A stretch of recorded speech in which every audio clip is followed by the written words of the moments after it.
Hello, my name is Marjaneh Rouhani, and today is August 26, 2021.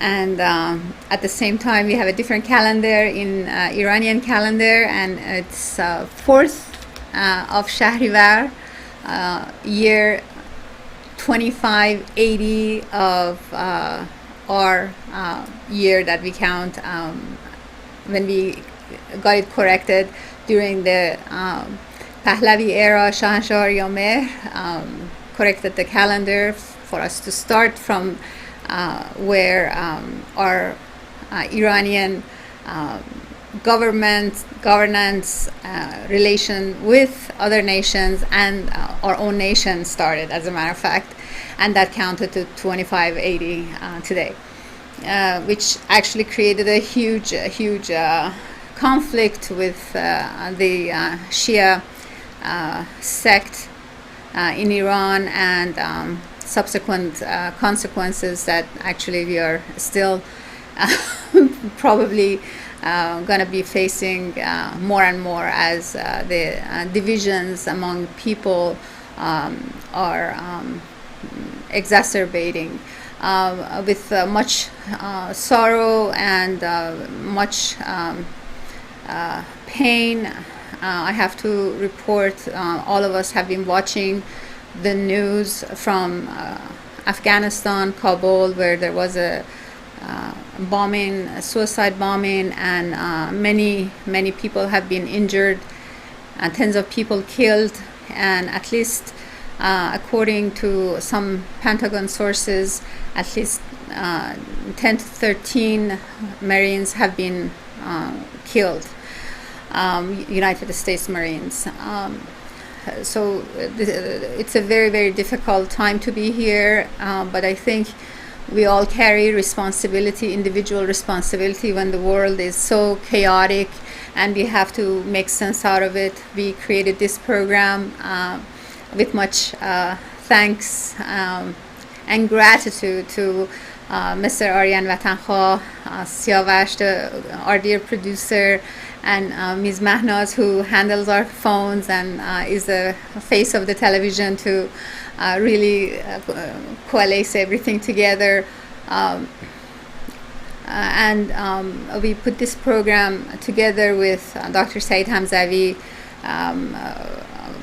as a constitutional movement to voice the voiceless Iranians from the get-go. And as we go along, we of course have coordinated with current events as it impacts the most volatile region in the world. And what briefly I can indicate is that during the Pahlavi era, we had the most years of peaceful and really cohesiveness in the most volatile region that we experienced. Very peaceful era, very collaborative era. We got along with every nation and didn't have any problems with our literally our home neighbors or country neighbors. And actually, if historians sit down and really look at history without the smoking, I want to say smoking screen that always clouds a lot of information about Iranian history, and just kind of look at things very without bias, I want to say. And then you would see how in a very short period of time human beings can really can get along, be equal in front of the law, and set aside any difficulties or differences quickly, without conflict, without bloodshed, without war. And I think, it's an era that we can all learn from. And of course, the Pahlavi era lasted 57 years, and the years surrounding the catastrophe of 1979 are the shadows that are chasing humanity as we speak at this moment, right now. My heart goes out to all people in Afghanistan who are trapped and stranded.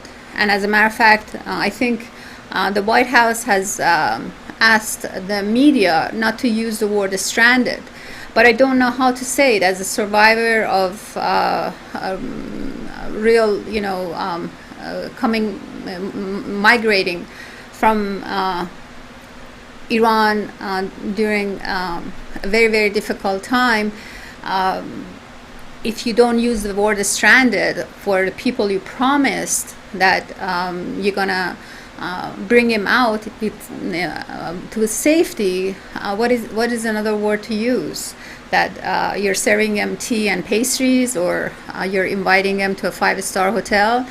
Well, today there was a suicide bombing. I mean, this is a catastrophic event, and it's a result of a lot of missteps, a lot of people who are high up in military, in intelligence services. Different leaders from different countries have predicted these kinds of events.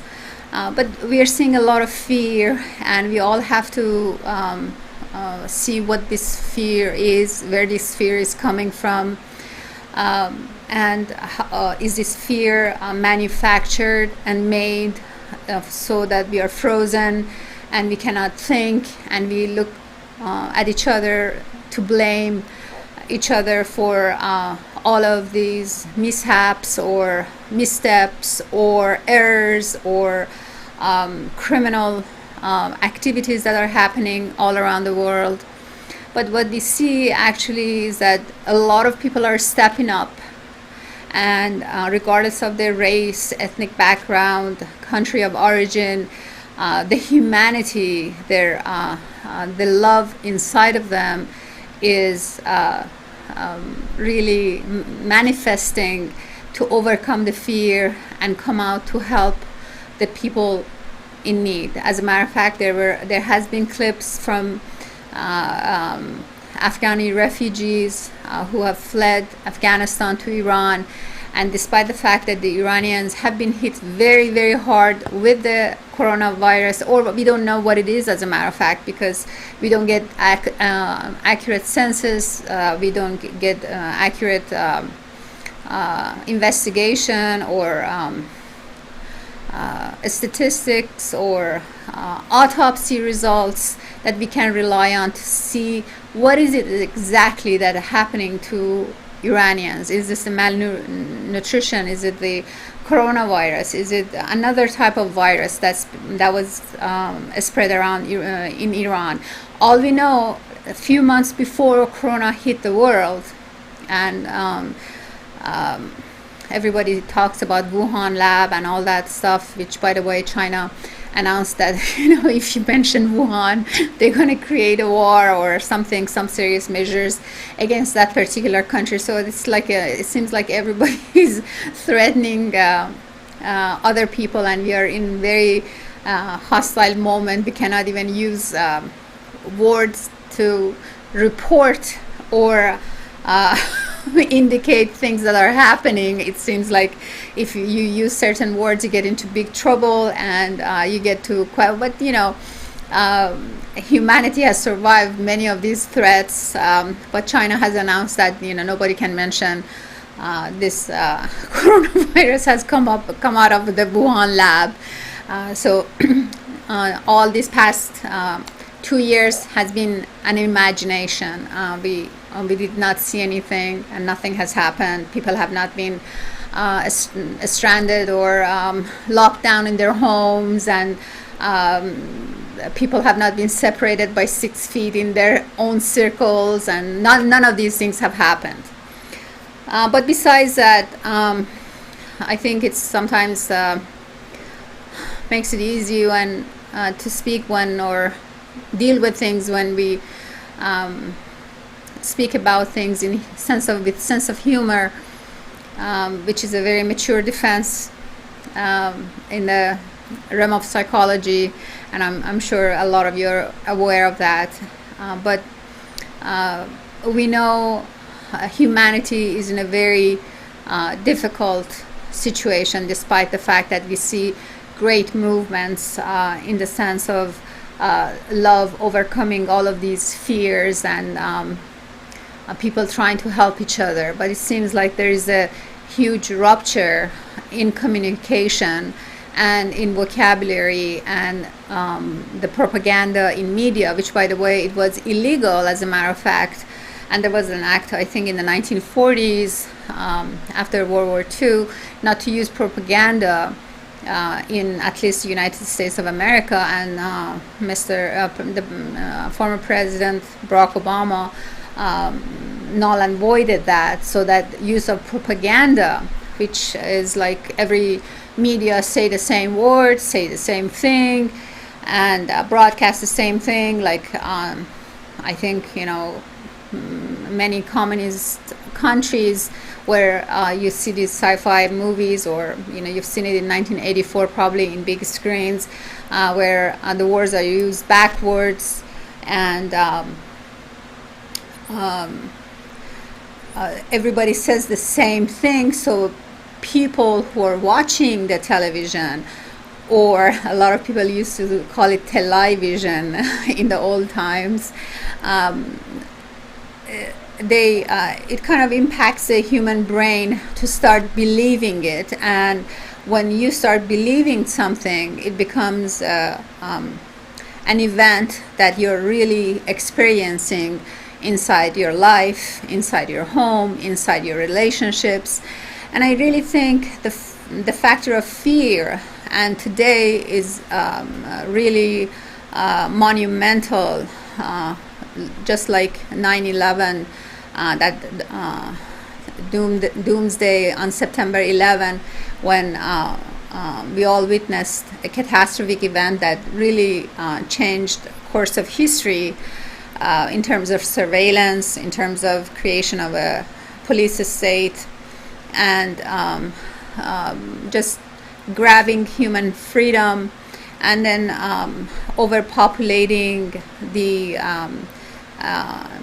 political, religious, activist groups, terrorist groups in Middle East, and what we witnessed with in Afghanistan, then in Syria, Libya, all these countries. And I think there is a clip of a general who talks about 7 countries that would be harmed, and so far he has been correct, in the sense that since 9/11, this whole process has been impacting the region in a very negative way. And not just in the Middle East is not just important because of because where I am from, or where our listeners and our viewers are from, most of them, but because it's a birth of civilization, in the sense of creation of agriculture, creation of poetry, art, and a lot of, besides all the beautiful things that have been created, a lot of wars, a lot of conflicts that we must learn from rather than run away from.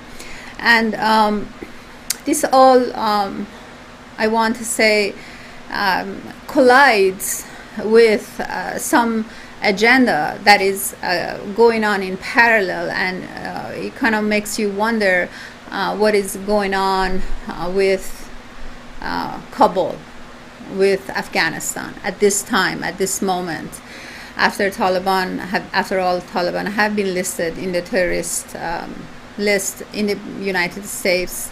And when you hear today, I think was early this morning, that a congressional member states that 200,000 refugees from Afghanistan must be placed in the United States immediately today. It kind of starts raising questions about how are events evolving. Are these events planned, engineered, manufactured, and there is an end game, and how we as ordinary humans can stand up and say enough is enough, and end these theoretical agendas. They didn't work before for humanity, and they're not going to work again. And with the past 2 years of being indoctrinated, of being fearful of a virus, which I'm not diminishing the value of medicine or treatment or preventive methods and all of it, but it's been kind of unusual to not to talk about anything and have one propaganda line come from one physician or one doctor who probably has not seen a patient or visited a patient, or we haven't seen any clips, and when he comes on, he just mentions data but doesn't cite any studies or doesn't make any specific references. Then it kind of starts talking about or referring to an issue of emergence of a science cult, where you talk all scientific, you all talk about scientific terminology, but there is really no data, no tangible data to look at. It's all opinion.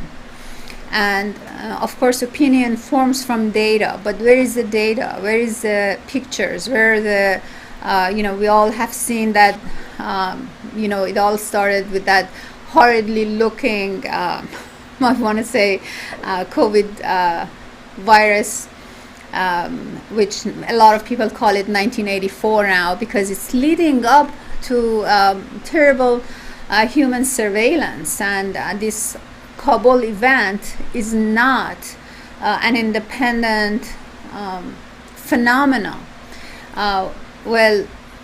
If we think about a lot of theorists and a lot of philosophers, a lot of historians who've been the past 40, 50, 60 years spend time to really warn humanity about a surveillance era where humanity is not going to be free. This is a very pivotal moment in history where we have to all stand up and say, no, enough is enough. This could have been all avoided, but of course it could have been avoided. The same way, for example, if you're speeding up in a highway and the police stops you, the same way you go to the airport and they ask for your passport or identification, or at the TSA you take off your shoes and you go through the MRI machine, and ordinary people are subjected to surveillance and just security measures maybe. The same way, all of these events could have been prevented, but why weren't they prevented? And I think there's an agenda that many people have been talking about, and they were ridiculed, unfortunately, and they call them conspiracy theorists or conspiracy people, or people who are paranoid. But we see that exactly there is an agenda that's moving and inching and inching and inching towards that, where all people are kind of being under close surveillance in any nation, in any country. And for of all places, for this to happen in Afghanistan, where the United States with ultimate army, military forces has been established to really help nation building, it seems to be odd. So that brings us to what is going on, what is being planned out, and what are we inching towards? All we know, the past 2 years, many countries have locked down their citizens, and we all have been terribly warned about this coronavirus, that it seems like the only way to take care of it is this injection that supposedly had a weird 12-page FDA report about approval. I mean, it was very vague in terms of what was approved, what's not approved, and it seemed like you needed a 10-team lawyer to really tease out what is written there.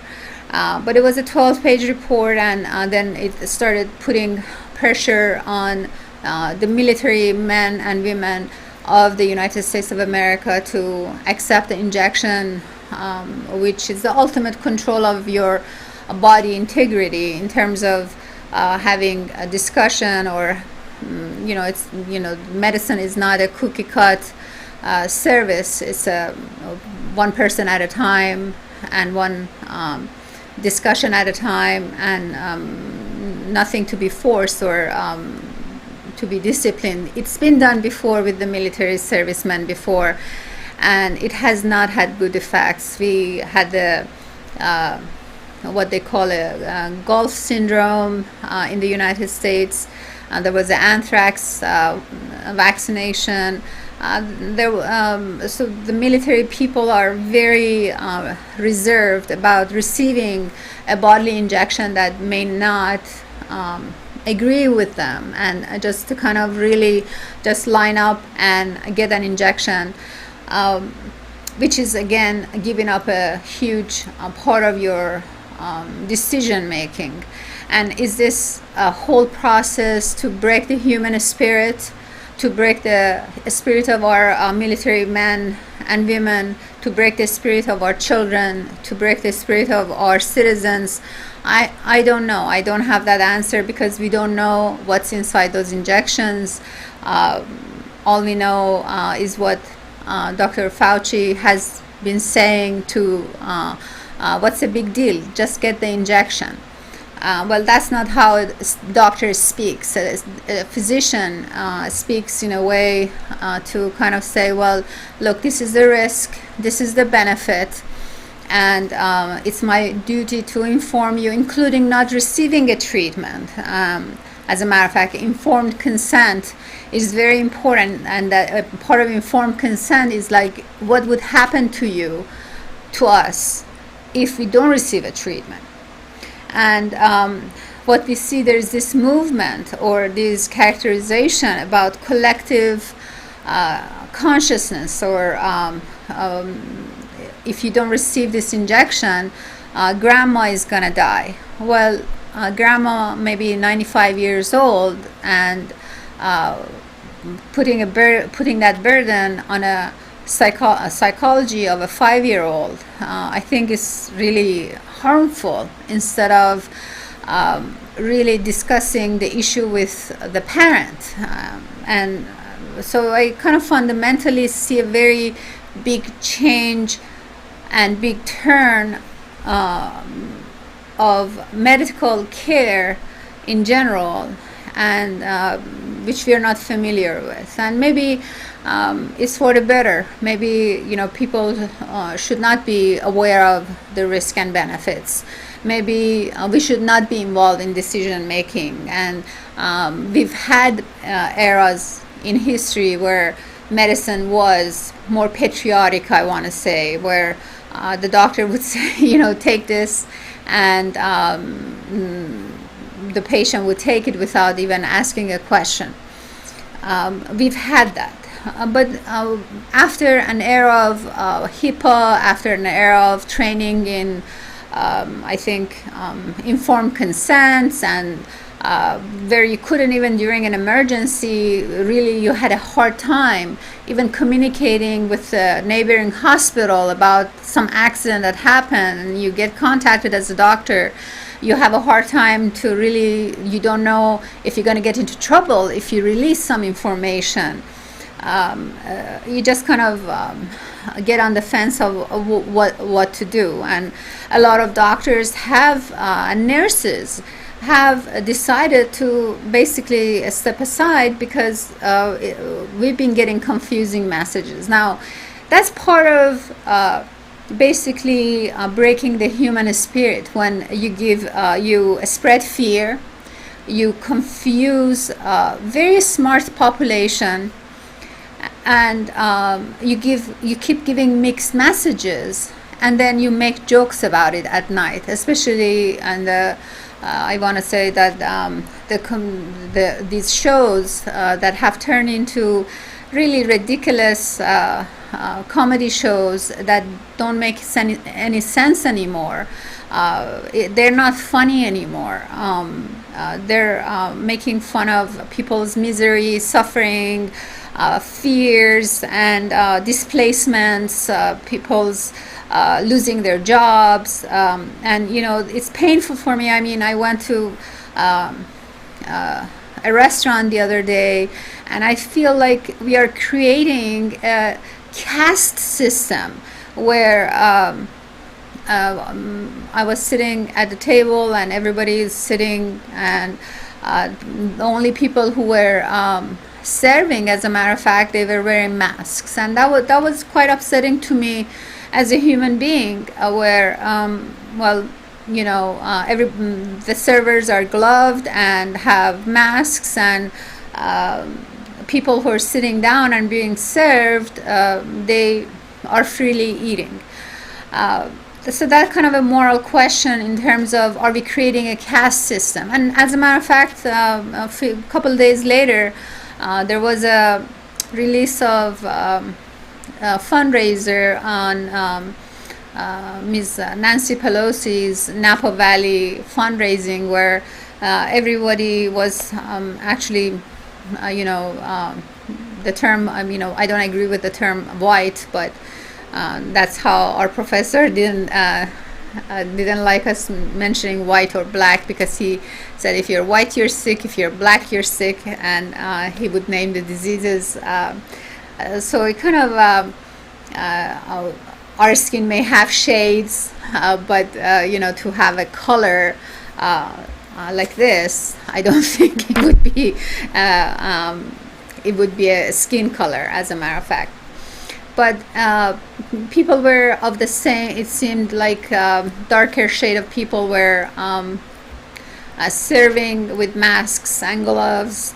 And the leader of mask, I want to say, in Congress, where people would be fined if they were not wearing a mask in Congress, which is like a people's house, United States people, the Americans' house, representatives, they would be fined. She's not masked, and the people who are eating and fasting are not masked. And so that's a big question. Are we creating a caste system by this form of visualization? And this has happened in history again. But a lot of historians, again, have warned us about today, about this day, about a catastrophic, fearsome day, about all of us being frozen, looking at horrid images coming out of Kabul, for example.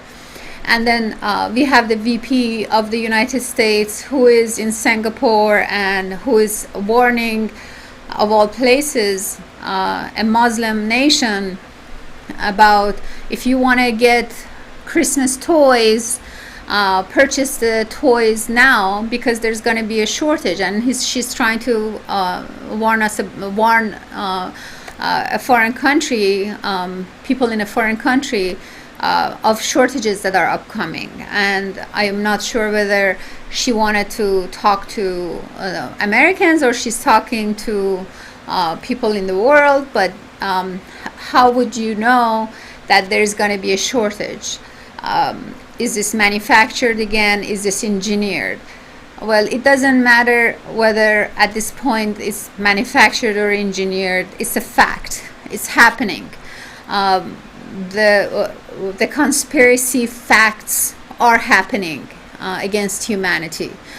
it seems like the plans have been moving forward against humanity. And I want to mention this may have started by the COVID fear, and there, of course, there is a virus, but as viruses learn to live among us, they become less lethal but more contagious. And people who choose to get injection, they can choose to get injection like usual, and but it's different now. We are seeing a different political movement where you have to get injected or you will lose your job, or you will not be allowed into a theater, or you will not be allowed to get your NFL contract, or you will not be allowed to go to another country, or you cannot go to the grocery store or pharmacy or pick up your necessary stuff. So that is something that's in the back burner or the front burner, as a matter of fact, that's really causing people fear and big decision making while they're worried during a school season. What is happening to our kids?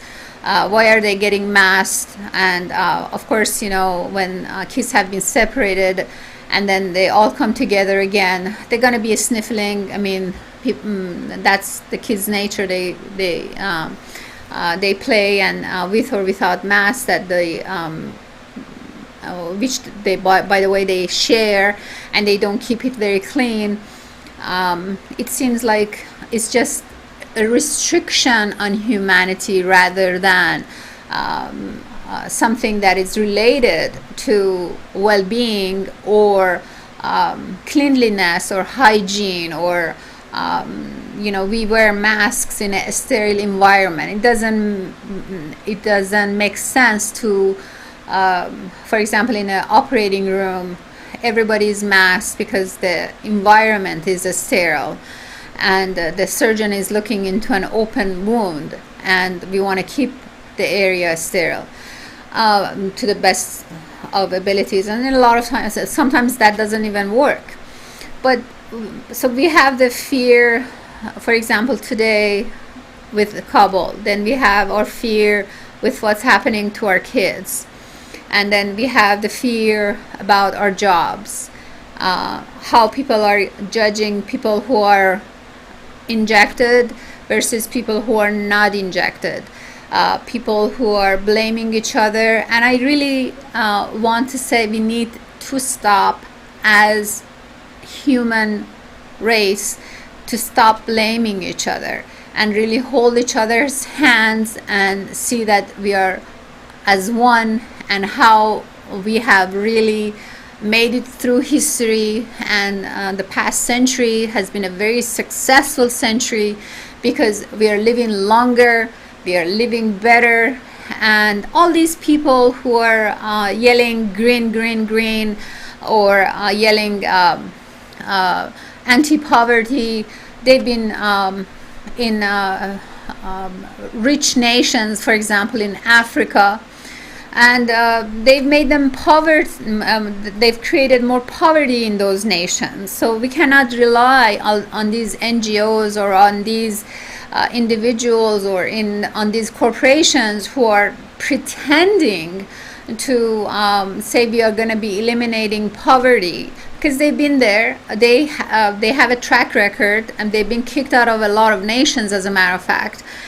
And how do we, you know, at this juncture, how do we cope with the situation? Because at this moment, for example, since the whole catastrophe in Afghanistan, which started, as a matter of fact, on July 2nd, and it came to a point today,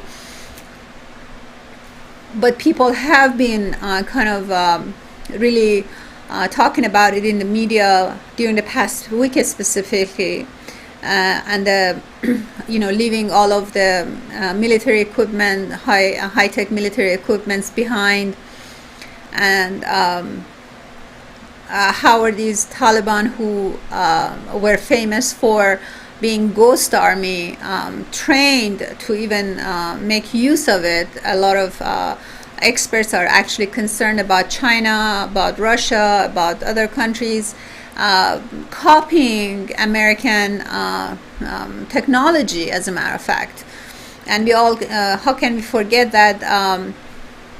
I think it was a Navy Marine or a Navy person in a submarine where he was transmitting his own picture, and he was sentenced to prison and got pardoned later on by former President Trump.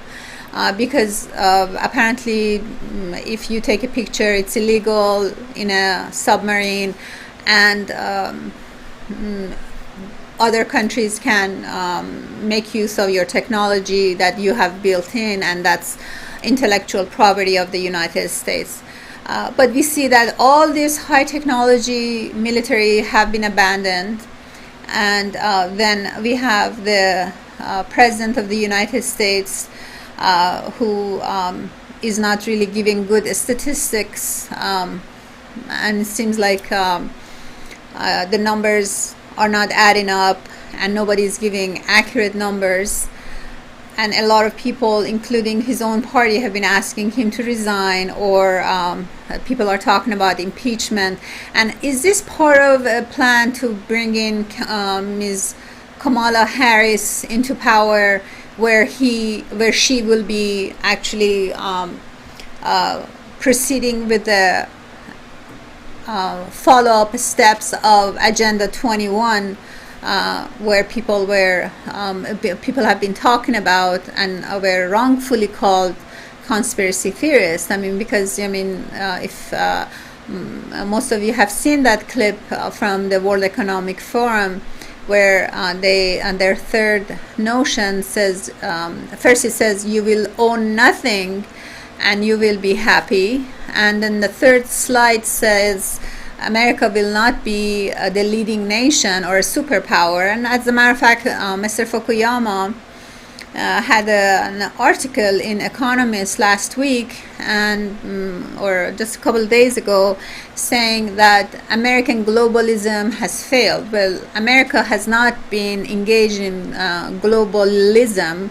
Globalists have been engaged in globalism. Americans have been trying, even since the era of Vietnam, to keep their forces inside their own country, not interfere with other countries, to the best of my knowledge. And there are other forces, global forces, that yanks out or creates a situation where our military ends up in other places, and then the Americans get a bad rap about that.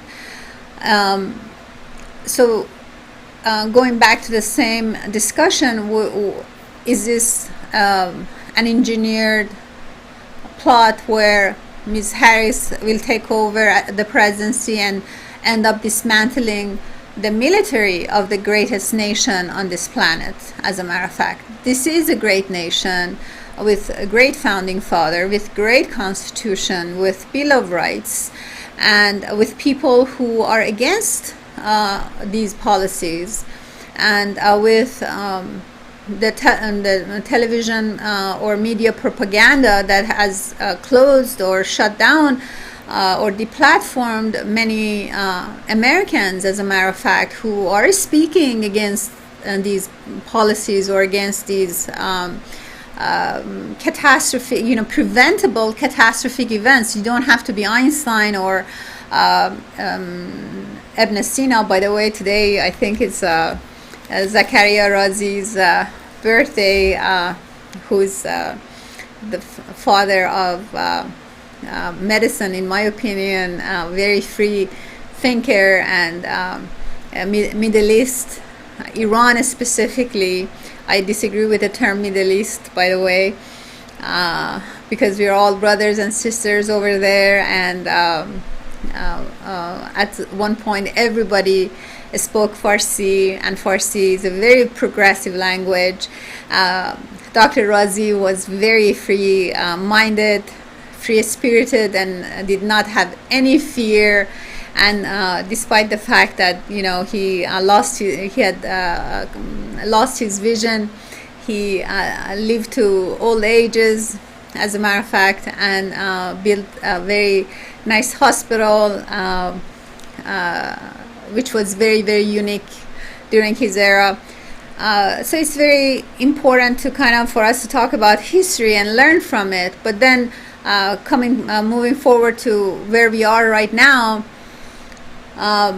we are entangled with this agenda that a few oligarchs or few people who are part of these corporations and have really moved very, very slowly to do this, I want to say, global coup d'etat. And it all started maybe in Earth Summit in 1992, where 175 nations took part, and many thousands of NGOs took part in this Earth Summit in Rio in 1992, and basically it was a voluntary engagement of reducing pollution, or but it ends up when the manifest came out of Rio de Janeiro. It was about making every detailed inventory of the planet on every level, from the humans to cattle to plants to animals to any resource we have, from the mining, from forks and spoons we have in the houses. First doing an inventory of everything, and then moving on to the ownership of everything by a few. And that basically we have seen in Soviet, that failed, and we have seen in China that is a very horrid police state where people live in fear of death, and they disappear, and they live on social credit scores. And part of the reason the Europeans have done an uprising by rejecting the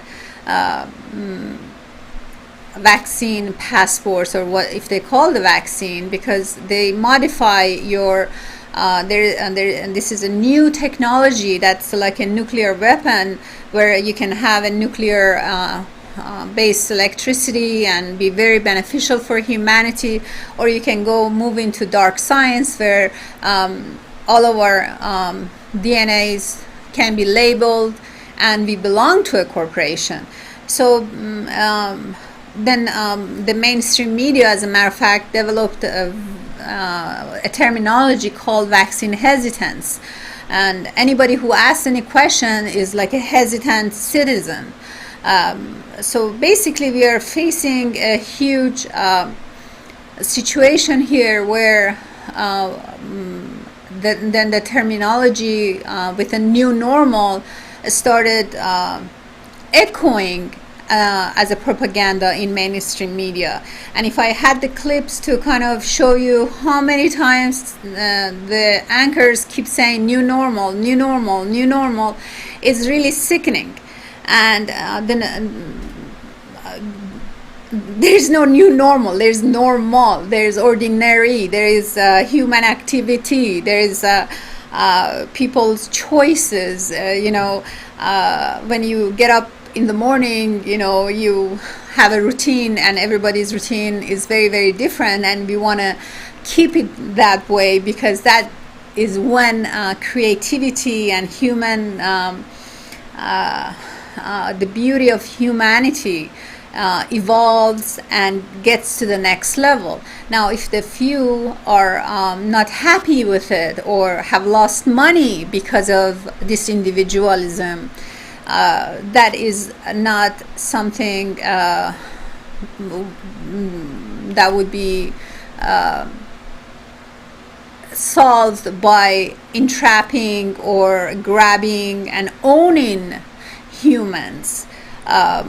It's like anybody else who loses money in a stock market or in the banking system, but we have some of these corporations who have lost a great amount of money. The central banks that have again it seems like every 10 years they're in a crisis and they cannot fail.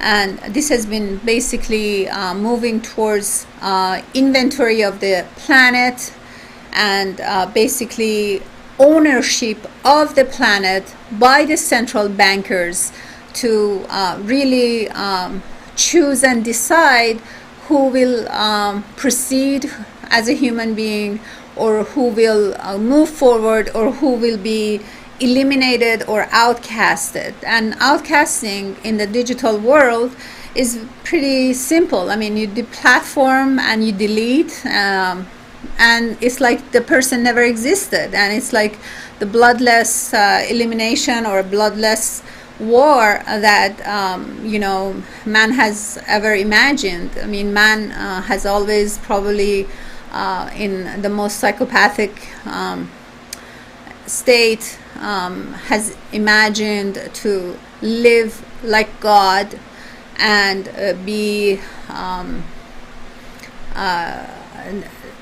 not to be harmed, not to be sick, not to age, not to make mistake, and be this ideal individual. And that is not true. Humans do make mistake. They do go on maternity. They do take care of their family members. They do go on vacations.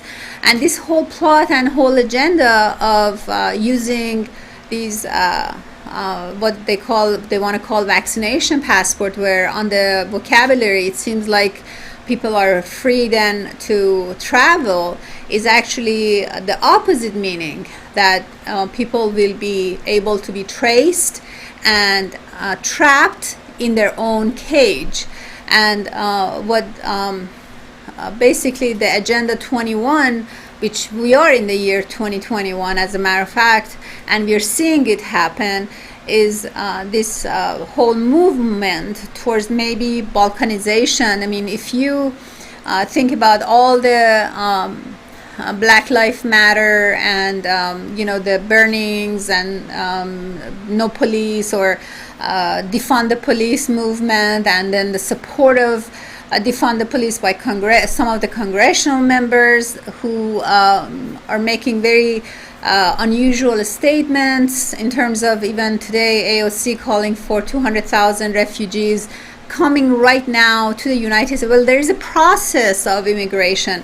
Once you mix a certain, for example, population within a system where they have not acclimated, people become afraid of each other, and they don't leave their homes. They are stranded in their own homes, and they are living in fear. And we have to see who is creating this fear, and where is this fear coming from, to be able to overcome the fear. And we see the fear as the number one psychological factor that is being played out by the anti-human forces, or these oligarchs, or these corporations who want to own humans. Now, we all know when, for example, if somebody, we are in a fearful state, there may be a few reactions we get. There are some people who jump in front of the situation, where unfortunately, for example, yesterday in Miami, a father, a family was sitting down at a dinner outside, and somebody who was high on mushrooms tried to kill the young son who was sitting, and then the father jumped and protected his son, and he died, unfortunately. But we see when a fearful state happens, there are people who jump and who are protecting others, and in this case it was the father. There are people who run away from the scene, and there are people who are frozen and they don't even move a muscle. So we just need to kind of really know the reactions that happen during the fearful times to be able to make a right move. And we are quite powerful if we are able to manage our feelings, as a matter of fact. And feelings are really, I want to say, quite precious in the sense that make us quite powerful and feel special and give us self-esteem and give us a lot of sense of pride, which for some reason anti-humans cannot inject to artificial intelligence as much as they want to. Maybe someday, but not so far. But anyhow, in terms of, for example, people pressuring President Biden to resign or be impeached, and then the next step, Ms. Harris to be the president, and then moving to the next level to dismantle the military of a great nation, is actually moving forward despite the contrary of what Fukuyama is saying, because they want to kind of really hide behind words to kind of avoid an early unrest. Early unrest would mean that we as human beings are quite capable of saying, no, enough is enough. We want to do our normal lives, our ordinary routines, and we make the decision. We are the king of our lives, and we want to make our decisions according to our will, ruling our own lives, and in relation to other people according to our constitution and rule of law that has already been established. And we don't want any other rules and laws or anything else that maybe Ms. AOC or Ms. Pelosi or Mr. Soros or Mr. Bill Gates or other people or Dr. Fauci has imagined in their own minds for humanity, or for different countries, and for this ultimate global ownership of every resource on the planet. A lot of actually leaders of different nations have objected, but if you look back during the past year, they have been eliminated with questionable means, some of them with pneumonia, some of them with quote-unquote COVID symptoms, some of them just attacked and killed.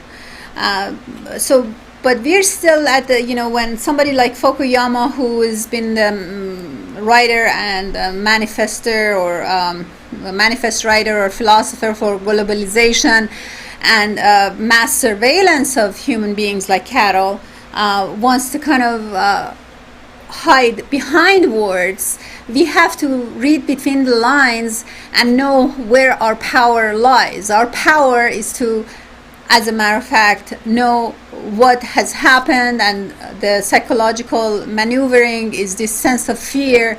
And are we going to be the one who stands up and takes the bullet for others? Are we going to be the one who gets frozen, hoping not to die? Or are we going to be the one who flee? And we know fleeing at this moment is not an option, because everybody is in their own borders, as a matter of fact, if not locked in their homes. So the option actually is becoming more limited as we are moving forward. But traditionally everybody has wanted to really rule their own world, their own decision making, choosing their own wife, choosing their own husband, choosing if they want to have children, choosing their line of work, choosing their housing according to their budget, saving. And we see how all this movement, this Agenda 21, where it's moving with the social credit system, where people will not be able to even choose their mate, or choose to have children, or choose to have their own housing, and everything will be temporarily, or something that human psychology cannot really tolerate. And regardless of the virus being there or not, people are gonna die. and death is not their death is not just by losing your pulse or breathing. Death is just your spirit not being there and being defeated as a human being, and not being able to lift up your head in front of your child and saying that I stood up for something, stood up for freedom. And with that thought, my condolences to all the losses, unnecessary losses in Afghanistan, to the Americans, to the Afghani nation, to all Iranians who are dropping like leaves. But we do have our constitution, we do have our rule of law. All we have to do is stick to it and hold each other's hands, and we will